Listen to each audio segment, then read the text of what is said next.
கர்த்தராகிய இயேசு கிறிஸ்துவின் பரிசுத்த நாமத்திற்கு மகிமை உண்டாவதாக. வந்திருக்கிறதான உங்கள் ஒவ்வொருவரையும் இந்த பரிசுத்தமான ஒரு நாள் வாழ்த்துதலோடு கூட உங்களை வரவேற்றுக் கொள்கிறோம். கடந்த நாளிலே நம்மை சுகபலன் ஜீவனோடு பாதுகாத்த தேவன் இந்த பரிசுத்தமான ஓய்வு நாளிலும் கூட அவருடைய சமூகத்திலே நாம் கூடி வரும்படியாக ஆண்டவர் கொடுத்த கிருபைகளுக்காக நன்மைகளுக்காக நாம் தேவனை சோசிப்போம்.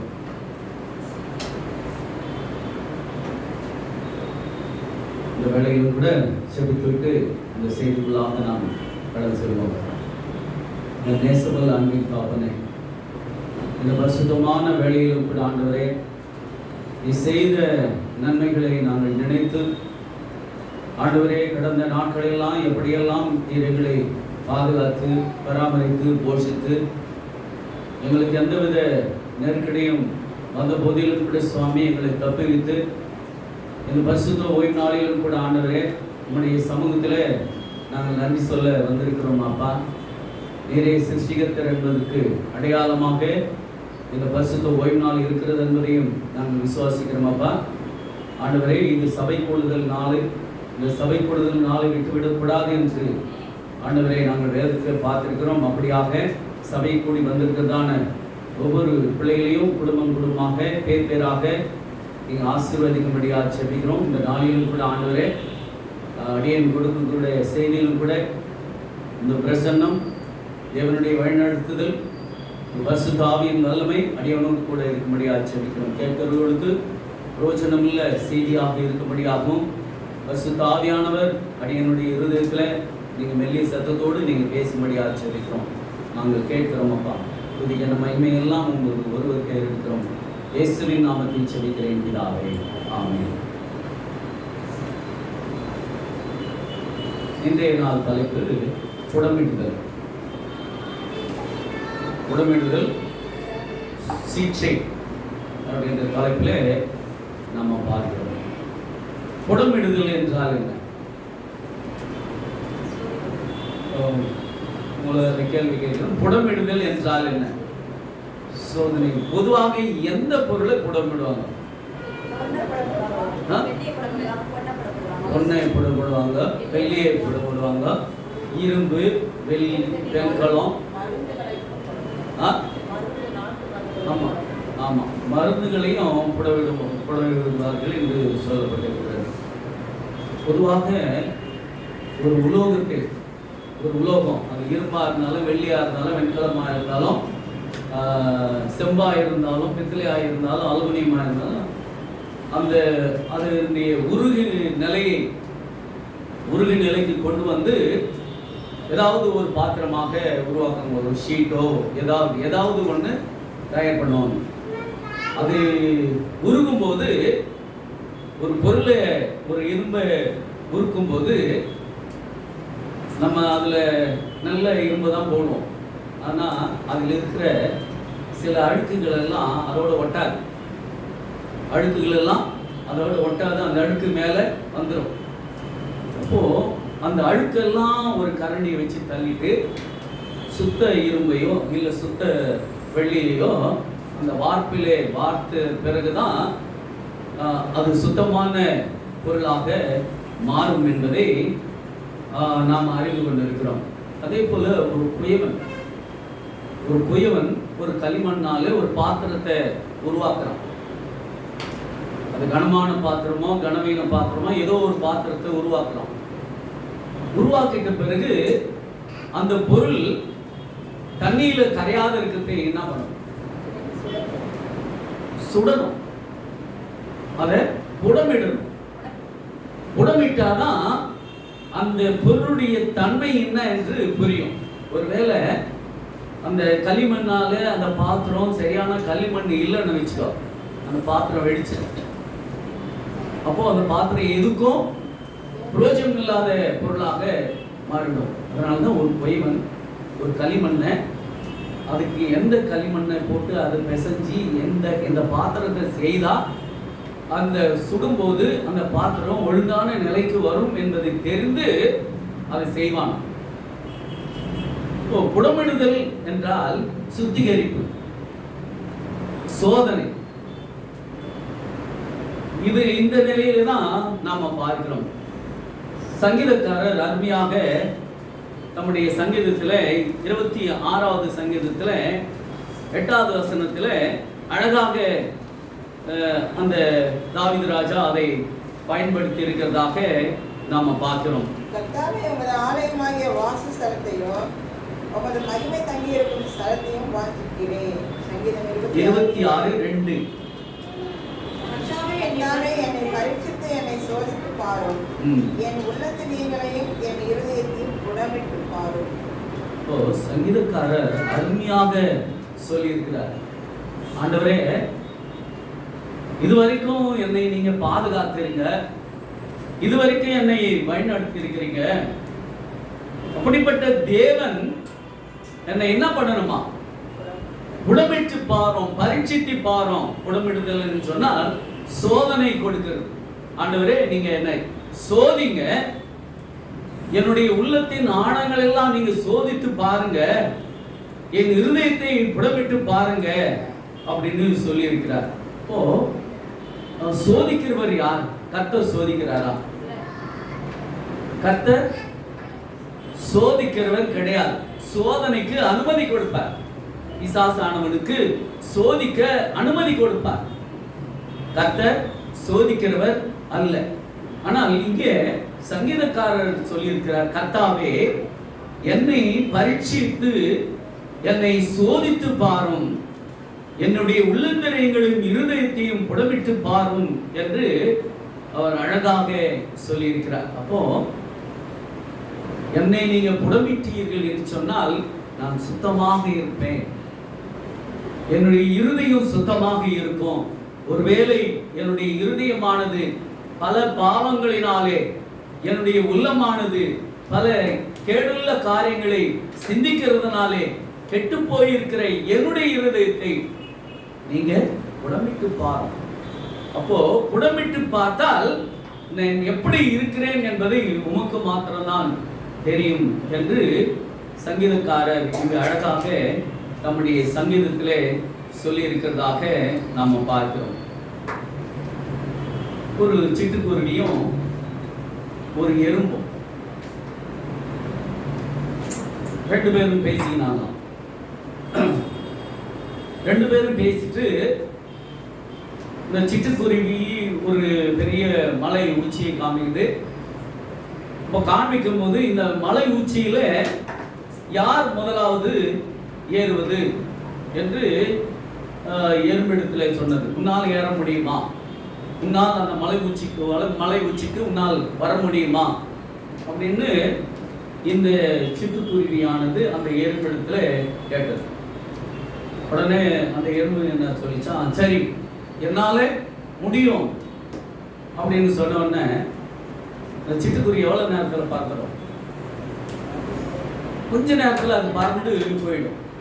பறந்து போயிட்டு இந்த எறும்பு திரும்ப அந்த இடத்துல இருந்து எறும்பு பார்த்து கேட்குது, நான் சொன்னேன்ல அந்த மலை உச்சியனால சீக்கிரமாய் அடைய முடியும், ஆனால் உன்னால் அடைய முடியவில்லையே அப்படின்னு இதை கேலி செய்ததாம்.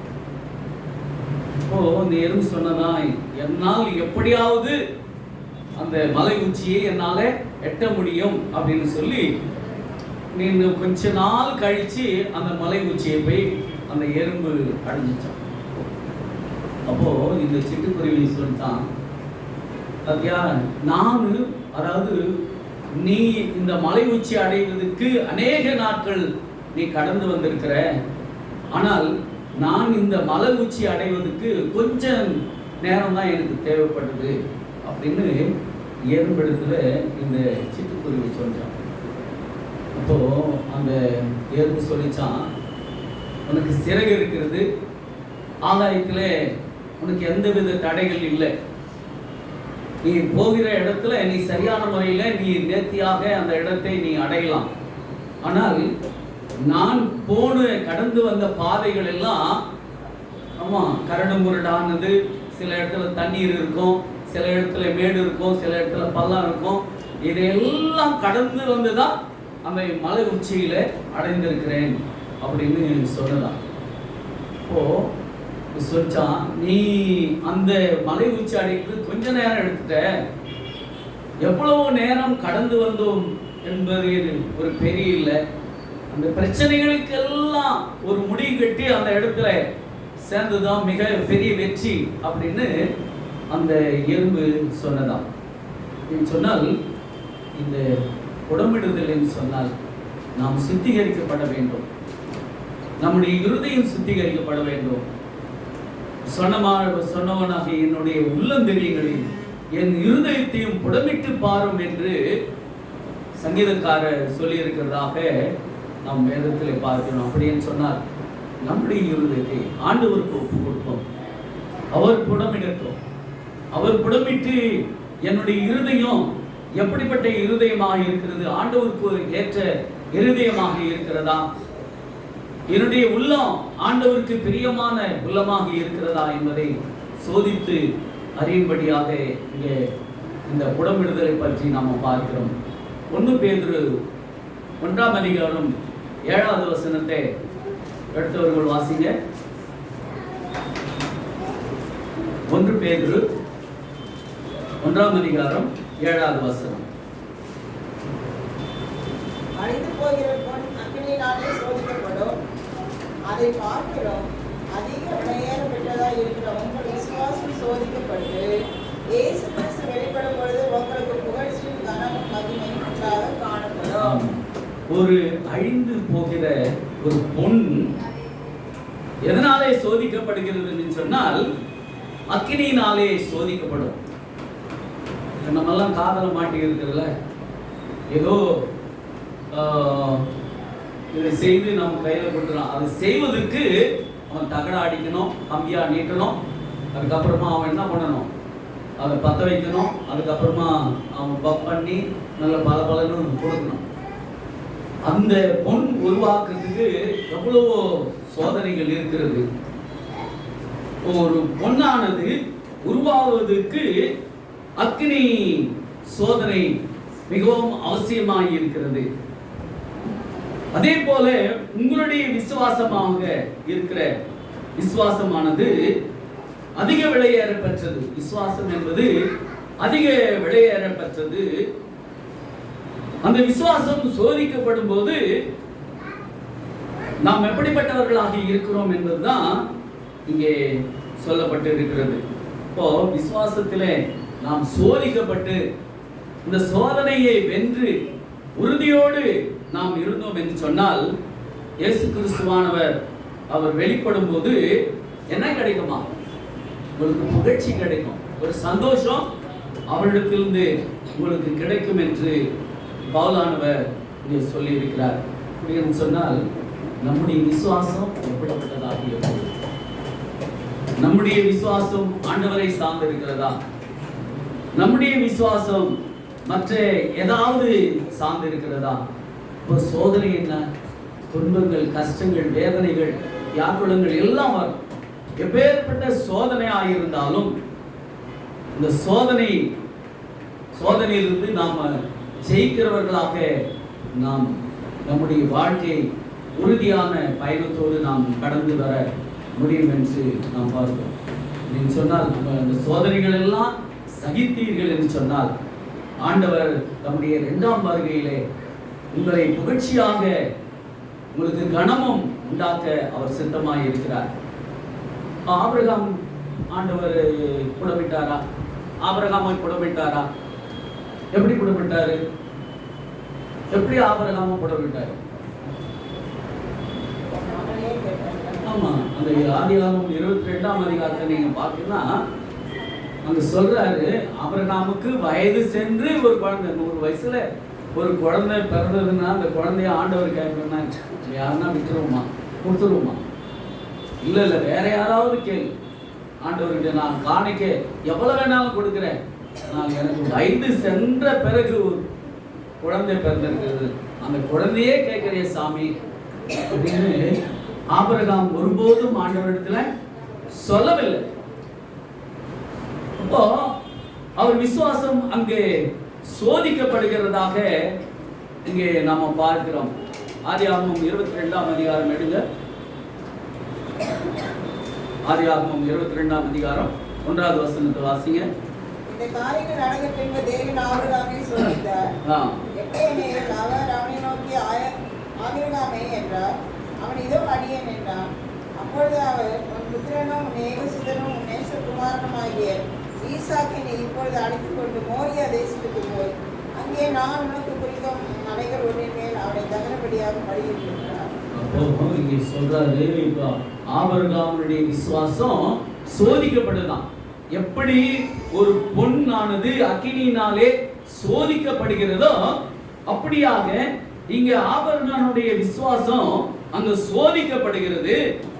இப்ப ஆபிரகாமை பார்த்து ஆண்டவர் கேட்கிறாரு, உன் புத்திரனும் உன் ஏகசுதனும் உன் நேசகுமாரனும் ஆகிய ஈசாக்கை நீ இப்பொழுது அழைத்து கொண்டு போய் மோரியா தேசத்துக்கு போய் அங்கே நான் உனக்கு குறித்த மலைகளில் ஒன்றிலே அவனை தகவல்படியாக இடு என்று சொன்னார் என்று நாம் அங்க பார்க்கிறோம். செய்தாரா? ஆபிரகாம் செய்தார்.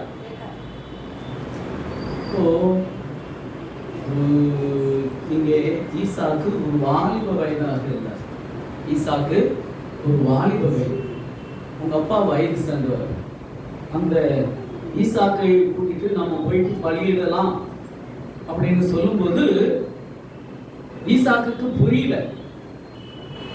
ஏதோ அப்பா ஆட்டு குட்டி எங்கன்னா இருக்கும், அதை வச்சு பலி செலுத்தலாம் அப்படின்னு சொல்லிட்டு அப்பா என்னை கூட்டிட்டு போறாரு அப்படின்னு நினைச்சு யாரை பலியிட போறாங்களோ அவங்க மேலேயே கட்டைகளை சுமத்தி அந்த மகனை அங்கே அழைத்து போகிறதாக நம்ம வேதத்துல பார்க்கணும். வாலிப பிள்ளைகள் அப்படி இருப்பாங்களா அப்படின்னு சொன்னா இல்லை. இப்போ பெற்றோர்கள் பேச்சியே யார் கேட்கறதில்ல, பிள்ளைகள் கேட்கறதில்ல. பெற்றோர்கள் பேச்சே பிள்ளைகள் கேட்பதே கிடையாது. ஆனால் ஈசாக்கு தன் தகப்பன் என்ன சொன்னாரோ அதற்கு கீழ்ப்படிந்து அந்த மலைக்கு போயிட்டு ஒரு பலிபீடத்தை ஆபிரகாம் கட்டி அந்த பலிபீடத்தின் மேலே கட்டைகள் எல்லாம் அடுக்கி தன்னுடைய குமாரனாகிய ஈசாக்கை அங்கே மேலே கடத்துறார். அதே நம்முடைய பிள்ளைகளா இருந்தா, போயா நீ ஆண்டவர் உங்ககிட்ட சொன்னா நாம் பலி ஆயிடுவோமா, அந்த கிழவனை தள்ளிட்டு ஓடி வந்துட்டு இருக்கோம். ஒரு கிழவை இதுதான், அவரை தள்ளிட்டு ஓடி வந்துட்டு இருக்கோம். ஆனால் அந்த ஈசாக்கு அந்த தாபரத்துல எதுவுமே கேட்கல. நடந்து போகும்போது, அப்பா கட்டை இருக்குது, நெருப்பு இருக்குது, கத்தி இருக்கிறது, பலிக்கு ஆட்டுக்குட்டி இல்லையே, பலிக்கு ஆட்டுக்குட்டி இல்லையே அப்படின்னு சொல்லும்போது ஆபிரகாமுக்கு விசுவாசம் இருந்தது. ஆபிரகாமுக்கு விசுவாசம் இருந்தது. ஏன் சொன்னால், உன் புத்திரன் உன் ஏகசுதன் உன் நேசகுமாரன் என்று சொல்லி அங்கே கேட்கும்போது ஆபிரகாம், ஆண்டவரே நீ என்ன கேட்டாலும் நான் கொடுக்க சித்தமா இருக்கிறேன் சொல்லி போனாரு. ஆனால் ஆண்டவர் பர்வதத்திலே பார்த்துக் கொள்வார் என்ற நம்பிக்கையோடு அவர் போனார். அந்த கட்டி அந்த பிள்ளையை கை கால்களை கட்டி அந்த வழிபடத்தில் கட்டைகளின் மேல் வைக்கும் போது தான் அந்த ஓங்கி அவனை வெட்டுவதற்கு முன்பாக ஆண்டவர் அந்த ஆபிரகாமை கூப்பிட்டதாக பார்க்கிறோம். 10வது வசனம், பின்பு ஆபிரகாம் தன் குமாரனை வெட்டும்படிக்கு தன் கையை நீட்டி கத்தி எடுத்தான். அப்போது கர்த்தருடைய தூதனானவர் வானத்திலிருந்து ஆபிரகாமே ஆபிரகாமே என்று கூப்பிட்டார். அவன் இதோ அடியேன் என்றார். அப்பொழுது அவன் பிள்ளையாண்ட மேல் உன் கையை போடாதே, அவனுக்கு ஒன்றும் செய்யாதே, நீ அவனை உன் புத்திரன் என்றும் ஏகசுதன் என்றும் பாராமல் எனக்காக ஒப்பு கொடுத்தபடியால் நீ தேவனுக்கு பயப்படுகிறேன் என்று இப்பொழுது அறிந்திருக்கிறேன் என்றார். அதன் பிறகு ஒரு ஆடு அங்கு இருப்பதாக நாம் பார்க்கிறோம். அந்த ஆட்டுக்குட்டியை அவன் பலியிட்டதாக நம்ம இங்கே பார்க்கிறோம். இப்போ ஆபிரகாம் சோதிக்கப்படுவது கூட அந்த சோதனையிலிருந்து அவர் அவருக்கு ஆண்டவர் நிச்சயமாகவே ஒரு வெற்றியை கொடுத்தார் என்று இந்த சம்பவத்திலே நாம் பார்க்கிறோம். இதே யோசேப்பினுடைய வாழ்க்கையை நாம் எடுத்துக்கொண்டோம் என்று சொன்னால், ஆதியாகமம் 37ஆம் அதிகாரம் 2வது வசனத்தை வாசிக்கும் போது, யாக்கோபினுடைய சந்ததியின் வரலாறு, யோசேப்பு 17 வயதிலே தன் சகோதரனோடு கூட ஆடுகளை மேய்த்துக் கொண்டிருந்தான். அந்த இளைஞன் பில்கால் சில்பால் என்னும் தன் தகப்பனுடைய மறுமணி ஆட்டிகளின் குமாரரோடு இருந்து அவருடைய துர்மார்க்கத்தை தன் தகப்பனுக்கு சொல்லி வருவான். எத்தனை வயசு? 17 வயசுல. 17 வயதுல யார் ஆடுகளை மேய்த்து கொண்டு வந்ததாம்? யோசேப்பு. இப்போ ஆடுகளை மேய்த்து கொண்டு வரும்போது, இப்போ அந்த பில்கால் சில்பால் மறுமணி ஆட்டியுடைய பிள்ளைகள், வேலைக்காரர் பிள்ளைகளுக்கெல்லாம் இவங்க என்னென்ன அங்கே அக்கிரமம் பண்ணுறாங்களே அதெல்லாம் யார்கிட்ட சொல்லுவானா? இந்த ஈசாக்கிட்ட வந்து இது போலெல்லாம் பண்ணுறாங்க, ஆடுகளை மேய்க்கும் போது இது போலெல்லாம் பிரச்சனை பண்ணி இருக்கிறாங்கன்னு சொல்லும்போது, ஒருவேளை அவங்க தாப்பனார் அது போல துர்மார்க்கமாய் பண்ணுகிற அந்த பிள்ளைகளை கண்டித்து இருப்பார். அதே போல முதலாவது சோதனை, யோசேப்பு ஒரு சொப்பனம் காண்கிறார். அந்த சொப்பனத்திலே அரிக்கட்டுகள் நிமிர்ந்து இருப்பதாகவும், அதாவது 11 அரிக்கட்டுகள் நிமிர்ந்து இருப்பதாகவும், அதை சுற்றி வணங்குவதாக இங்கே பார்க்கிறார். அதாவது வயலில் அறுத்து அரிகளை கட்டி கொண்டிருந்தோம், அப்பொழுது என்னுடைய அரிக்கட்டுகள் நிமிர்ந்திருந்தது, உங்கள் அரிக்கட்டுகள் என் அரிக்கட்டுகளை சுற்றி வணங்கிற்று என்றார். 17 வயசுல இதெல்லாம் சொல்லும்போது எந்த ஆனந்த விகிதம் கோபம் வராது. அப்போ இளையவன், கடைசி மகன், அவன் எப்படி அவனை எப்படி நாமெல்லாம் வணங்குவோம்? இது சாத்தியமாகாது என்று அந்த யோசேப்பின் மேல அவனுடைய சகோதரர்கள் எல்லாம் மிகவும் கோபமாக இருந்தாங்க.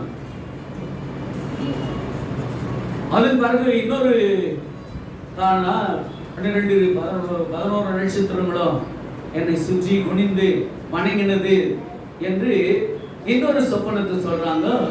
இன்னொரு சொப்பனத்தை சொல்லும்போது அவனுடைய சகோதரர்கள், 11வது வசனம், அவன் சகோதரர்கள் அவன் மேல் பொறாமை கொண்டார்கள்.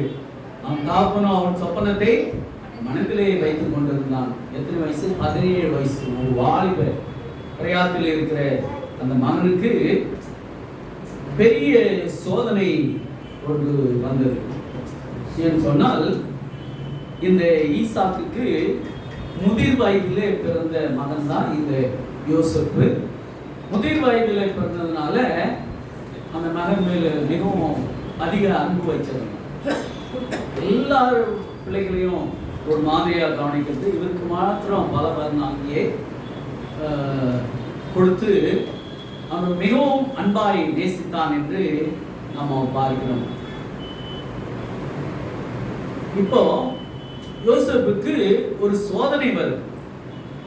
யோசேப்புக்கு ஒரு சோதனை வருது. அவன் தகப்பன் ஈசாக்கு அவனை கூப்பிட்டு, உன்னுடைய சகோதரர்கள் எல்லாம் ஆடுகளை மேய்க்க போயிருக்கிறாங்க, அவங்க எங்க இருக்கிறாங்கன்னு தெரியல, நீ போய் அவர்களெல்லாம் நீ விசாரித்து அறிந்து கொண்டு வா அப்படின்னு சொல்லும்போது இந்த யோசேப்பு போகிறதாக நம்ம பார்க்கிறோம்.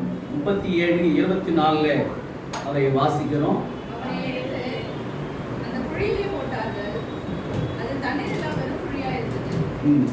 இப்போ இங்கே ஒரு திட்டம் தீட்டுறாங்க. அவர் தூரத்திலே வரும்போது 20வது வசனம், நாம நம்மை கொண்டு இந்த குழியில் ஒன்றில் அவனை போட்டு ஒரு துஷ்ட மிருகம் அவனை பட்சித்தது என்று சொல்லுவோம், வாருங்கள். அவனுடைய சொப்பனம் எப்படி முடியும்? எதனால இவனுக்கு சோதனை வருதுன்னு சொன்னா, சொப்பனம் சொல்லிட்டான், ஏற்கனவே சொல்லிட்டான். 11 அரைக்கட்டிகள் மடங்கி இருக்குது, ஒரு அரைக்கட்டு ஏன் கட்டு மட்டும் நிமிர்ந்து இருக்குது அப்படின்னு சொன்னாரு.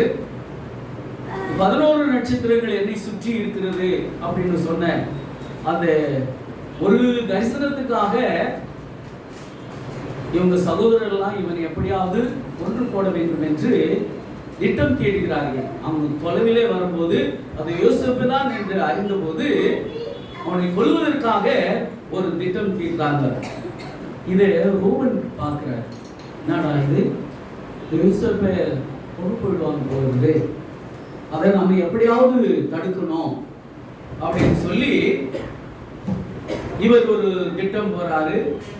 அவனை கொல்ல வேண்டாம், நீங்கள் இந்த இரத்தத்தை சிந்தலாகாது, நீங்கள் அவன் மேல் கை வைக்காமலும் அவனை வனாந்தரத்தில் இருந்த குழிக்குள்ளே போட்டு விடுங்கள் என்று சொல்லி விதமாய் ரூபன் அவர்களை அவர்களுக்கு கைது தப்பித்தான். எங்க அந்த யோசேப்பு போறாங்கன்னு சொன்னா, வனாந்தரமான ஒரு தண்ணி இல்லாத ஒரு குழியில யார போடுறாங்க, இந்த யோசேப்பு போறாங்க. யோசேப்பு போட்ட உடனே அவன் முடித்திருந்த அந்த வஸ்திரங்களை எல்லாம் எடுத்து, அந்த வஸ்திரத்தை எடுத்து ஒரு ஆட்டுக்குட்டியை அடிச்சு அந்த ரத்தத்தை அவன் ஆடைகள் எல்லாம் பூசி, ஒருவேளை நம்முடைய தகப்பன் யோசேப்பு எங்கே என்று கேட்டால், ஒரு துஷ்ட மிருகம் அவனை அடித்து கொண்டு விட்டது, இந்த ஆணை மாத்திரம்தான் அங்கே இருந்தது அப்படின்னு சொல்லி அந்த பழியிலிருந்து நம்மை தப்பித்துக் கொள்ளலாம் அப்படின்னு இவர்கள் அந்த குழியிலே, தண்ணீர் இல்லாத குழியிலே, வெறும் குழியிலே போட்டார்கள் என்று 24வது வசனத்தை நாம் பார்க்கிறோம். ரூபன் அந்த ஐடியா சொன்னார். அதுக்கப்புறமா யூதா ஒரு ஐடியா சொன்னார்.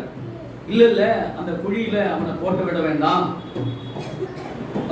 அங்க வராங்களே இஸ்மவேலர், அவங்களிடத்துல வித்தால ஏதாவது நமக்கு செலவுக்காவது பணம் கிடைக்கும்.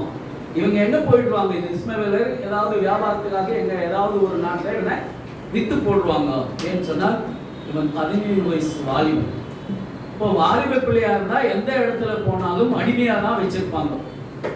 அடிமையானவனுக்கு நல்ல பலம் தேவை.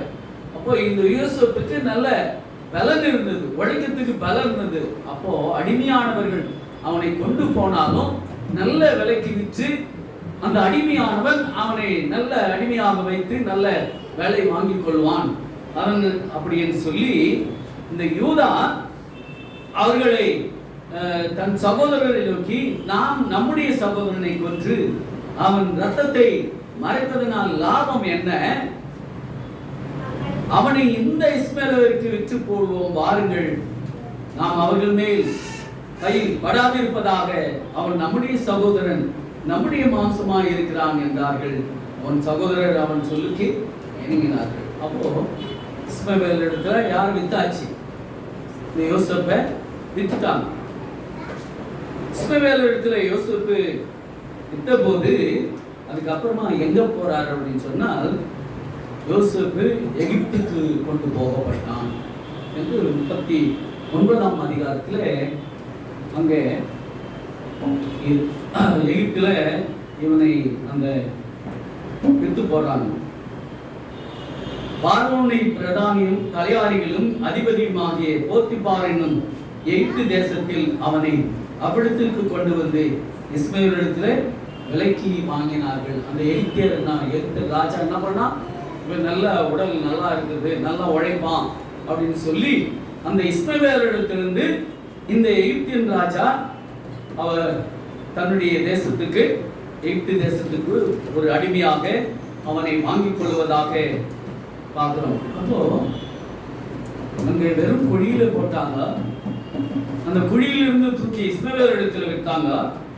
இப்போ இங்க இந்த ஆதியாகமத்தை எழுதும்போது கூட இந்த மோசே சொல்றாரு, கர்த்தர் யோசேப்போட இருந்தார், அவன் காரியஸ்தியுள்ளவனானான், அவன் எகிப்தியன் ஆகிய தன் எஜமானுடைய வீட்டிலே இருந்தான்.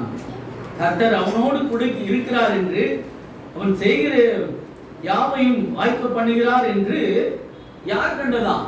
அந்த எகிப்தின் ராஜா பார்த்தார். இவன் செய்யறதெல்லாம் வாய்க்குது, இவன் என்ன செய்யறானோ அதையெல்லாம் முழுமையாய் நிறைவேறுது அப்படின்னு சொல்ல பிறகு அந்த எகிப்தின் ராஜா தன் அரண்மனையிலே அந்த எகிப்தின் ராஜாவின் தயவு அவனுக்கு கிடைக்கிறதுனால அவனை அந்த அரண்மனையிலே ஒரு பெரிய ஸ்தானத்திலே அவனை உட்கார வைக்கிறதாக நம்ம பார்க்கிறோம். இரண்டாவது சோதனை, அந்த எகிப்தின் ராஜாவாகிய அந்த போத்திபார் அந்த மனைவியின் மூலமாக ஒரு சோதனை. அந்த சோதனையிலிருந்தும் அவர் விலகி ஓடுகிறதாக நம்ம பார்க்கிறோம். மூன்றாவது சோதனை, அந்த மனைவி நிமித்தமாக, அந்த எகிப்து ராஜாவுடைய மனைவி, அந்த போத்திபாருடைய மனைவி நிமித்தமாக ஒரு சிறைசாலையிலே அடைக்கப்பட்டான். சிறைசாலையிலே அடைக்கப்பட்ட போது கூட அங்கு 2 பேர் கனவு கண்டாங்க. ஒன்று பானபாத்திரக்காரன், 2வது சுயம்பாகி. 40வது அதிகாரத்தில் நாம் பார்க்கிறோம். 2 பேரும் வெவ்வேறு கனவு கண்டாங்க. இந்த பானபாத்திரக்காரன் கனவுக்கு சரியான பதில் சொன்னாரு. உன்னை மீண்டும் எங்க இருக்கிறார், அந்த பானபாத்திரக்காரனையும் சுயம்பாகியும் 2 பேரையும் ஒரு பிரச்சனையில அங்கே அரஸ்ட் ஆகி ஜெயிலில் இவனோடு கூட யோசேப்போடு கூட இருக்கிறதாக நம்ம பார்க்கிறோம். யோசேப்போடு கூட இருக்கும்போது 2 பேர் வெவ்வேறு கனவு காண்றாங்க. இந்த பானபாத்திரக்காரன் அந்த கனவுக்கு சொல்றாரு, உன்னை ராஜா மீண்டும் அந்த ஸ்தானத்துல உயர்த்துவார். நீ வாழ்வடைந்து இருக்கும் போது யாரை நினைக்கணும், என்ன நினைக்கணும் அப்படின்னு சொல்றாரு. சுயம்பாகி கனவு உன்னை ராஜா உயர்த்தி உன்னை என்ன பண்ண போறாரு, கொலை செய்ய போறாரு, நீ செத்து போயிடுவ அப்படின்னு அந்த யோசேப்பு என்ன சொன்னானோ அது நடந்ததாக நம்ம இங்கே பார்க்கிறோம். அப்போ எத்தனை சோதனை? ஒன்று, தன் சகோதரன் மூலமாக ஒரு சோதனை வந்தது. 2வது, அந்த போத்திபார் அந்த அவங்களுடைய மனைவி மூலமாக அந்த ஒரு சோதனை வந்தது. அதன் பிறகு இந்த சிறைசாலையில அந்த சொப்பனத்தை சொல்லும்போது கூட அவன் சொல்றாரு, நீ வாழ்வடைந்து இருக்கும்போது என்னை நினைக்கணும் அப்படின்ட்டு அந்த பானபாத்திரக்காரனத்துல சொன்னார். ஆனா அந்த பானபாத்திரக்காரன் என்ன பண்ணிட்டாரு, நல்லா வாழ்வடைஞ்சிட்டாரு. இவன் சொன்ன மாதிரி மீண்டும் அந்த எகிப்தின் ராஜா பார்வோன் அவனை உயர்த்தினாரு, அவன் ஸ்தானத்தை உயர்த்தினாரு. எப்பொழுதும் போல அவன் பானபாத்திரங்கள் திராட்சரசம் பார்க்கிறதுக்கும் அந்த அரண்மனையிலே அந்த வேலை செய்து கொண்டு வந்ததாக நாம பார்க்கிறோம். அதுக்கப்புறமா பார்வோன் ஒரு சொப்பனத்தை பார்க்கிறார். பார்வோன் ஒரு சொப்பனம் வருது. புஷ்டியான 7 பசுக்கள், அவலட்சணமான 7 பசுக்களை பத்தி பார்க்கிறாரு. இந்த புஷ்டியான 7 பசுக்களை அவலட்சணமான 7 பசுக்கள் என்ன பண்ணுது, சாப்பிட்டுச்சு. அதுக்கப்புறமா இன்னொரு சொல்றாரு, நல்ல விளைச்சல், ஒரு சாவியான விளைச்சல், நல்ல விளைச்சல சாவியான விளைச்சல் பாழாக்கி போட்டது அப்படின்னு 41ஆம் அதிகாரத்துல நாம அங்கே யோசேப்பு சொப்பனத்தை காண்கிறதாக. அதனால எல்லா ஜோசியரும் அங்கே கூட்டி அனுப்புறாரு. எல்லாரையும் வர சொல்லு, அரண்மனைக்கு வர சொல்லு, நான் சொப்பனத்தை கண்ட அதன் அர்த்தத்தை சொல்ல வேண்டும் என்று அங்கே சொல்றதை அங்கே பார்க்கிறோம். இப்போ அந்த அர்த்தத்தை கண்டுபிடிக்க யாராலும் கூடாது போனது. உடனே இந்த பானபாத்திரக்காரனுக்கு யார் நினைப்பு வந்தது, சிறைசாலையில இருக்கிற அந்த யோசேப்பு நினைவு. உடனே அந்த யோசேப்பு ராஜா கிட்ட சொல்ற, ராஜாவே இந்த சொப்பனத்தெல்லாம் விளக்குறதுக்கு ஒருத்தர் இருக்கிறான், அவன் தான் அந்த யோசேப்பு. அவனை அழைத்து கொண்டு வந்தால் நீங்க கண்ட அந்த சொப்பனத்துக்கு நல்ல பதில் கொடுப்பான் அப்படின்னு சொல்லி அங்கிருந்து அவனை சவரம் பண்ணி அவனுக்கு நல்ல ஆடைகளை உடுத்தி அந்த பார்வோன் முன்னாடி அந்த யோசேப்பு நிற்கிறதாக பார்க்கிறோம். பார்வோன் முன்னாடி யோசேப்பு நிற்கும் போது யோசேப்பினுடைய அந்த பார்வோனுடைய சொப்பனத்துக்கு அந்த விளக்கத்தை சொல்லலாம். 7 வருஷம் பஞ்சம் வரும்போது, 7 வருஷம் நல்ல விளைச்சல் வரும்போது, அதனால ராஜாவே நீங்க எல்லாவற்றையும் சேர்த்து வைக்கணும். ஏன்னு சொன்னா 7 வருஷம் அருமையான விளையும். அந்த விளையுளின் ஒன்றும் நீங்க என்ன பண்ணக்கூடாது, பாழாய் போட்டுக்கூடாது. அங்கங்க என்னென்ன பண்ணணுமோ குடோன் கட்டணும். அரண்மனையில் எங்கும் எல்லா பொருளையும் சேர்த்து வச்சுங்க. ஏன்னா 7 வருஷம் கொடி பஞ்சம் வரும். இப்போ 7 வருஷம் அவன் சொன்ன மாதிரி இந்த பஞ்சம் நல்ல விளைச்சல் இருந்தது. 7 வருஷம் பஞ்சம் வந்தது. அதன் பிறகு இவன் அந்த பார்வோன் முன்னாடி நிற்கும் போது யோசேப்புக்கு எத்தனை வயசுன்னு சொன்னா 30 வயது. இங்கே 17 வயசுல சிறைக்கு போனான், 17 வயசுல இந்த விற்கப்பட்டான். அதன் பிறகு சிறைசாலையில் இருந்தான். பார்வோனிடத்திலே அவன் நிற்கும்போது 30 வயதாக இருந்தார் என்று 41ஆம் அதிகாரம் 46வது வசனத்தை வாசிங்க.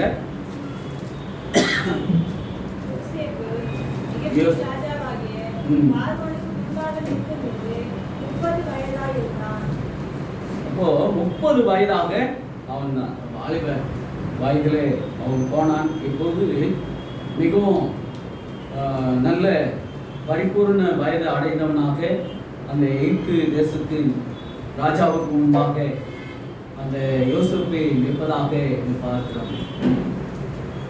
அவன் சொன்ன மாதிரி அந்த பஞ்சம் வந்தது. பஞ்சத்தில் தன்னுடைய அப்பா என்ன சொல்றாரு, இது போல எகிப்து தேசத்துல நல்ல ஆகாரம் கிடைக்குது, நீங்க போயிட்டு என்ன பண்ணுங்க, கொஞ்சம் பணம் எடுத்து போயிட்டு எகிப்து தேசத்துக்கு போயிட்டு நம்ம பசியா இருக்கிறோம், நமக்கு உணவு அங்கே கிடைக்கும், நீங்க போயிட்டு பணம் கொடுத்து வாங்கிட்டு வாங்கும்போது, அதன் பிறகு அந்த அதிகாரத்துலாம் நீங்க படிச்சீங்கன்னா அந்த கதையெல்லாம் தெரியும். அதாவது எப்படி போறாங்க, ஏது அந்த சாக்குல மீண்டும் அவங்க பணம் வைக்கிறாங்க, மீண்டும் அவங்கள அரெஸ்ட் பண்றாங்க, மீண்டும் இளைய போவாங்க கூட்டுவாங்கன்னு சொல்றாங்க. இது போல பிரச்சனைகள் எல்லாம் ஓடிட்டே இருக்குது. கடைசியில அவன் சகோதரர் எல்லாம் வருத்தப்பட்டாங்க. அவன் சகோதரர் எல்லாம் அங்க என்ன சொன்னாங்களோ, குனிஞ்சி வணங்குவார்கள் அப்படின்னு சொன்னாங்க. அதே போல 43ஆம் அதிகாரம் 26வது வசனத்துல அவன் சகோதரர்கள் எல்லாம் அவனை குனிந்து வணங்கினார்கள் என்று நாம் இங்கு பார்க்கிறோம். யோசேப்பு வீட்டுக்கு வந்தபோது அவர்கள் தங்கள் கையில் இருந்த காணிக்கையை வீட்டுக்குள் அவரிடத்திலே கொண்டு போய் வைத்து தரை மட்டும் குனிந்து அவனை வணங்கினார்கள் என்று நாம் அங்கே பார்க்கிறோம். அதன் பிறகு இந்த யோசேப்பு தங்களை அறிமுகப்படுத்தினான். நான் தான் உங்க சகோதரன், நீங்க என்னை குழியில் போட்டு இஸ்மவேலுக்கு வித்துட்டீங்கல்ல, அந்த சகோதரனாகிய யோசேப்பு நான் தான் அப்படின்னு சொல்லி இன்னொரு காரியத்தை அவர் சொல்றாரு. 45வது வசனம் அதிகாரம் 45ஆம் அதிகாரம் 4வது வசனத்தை வாசிங்க.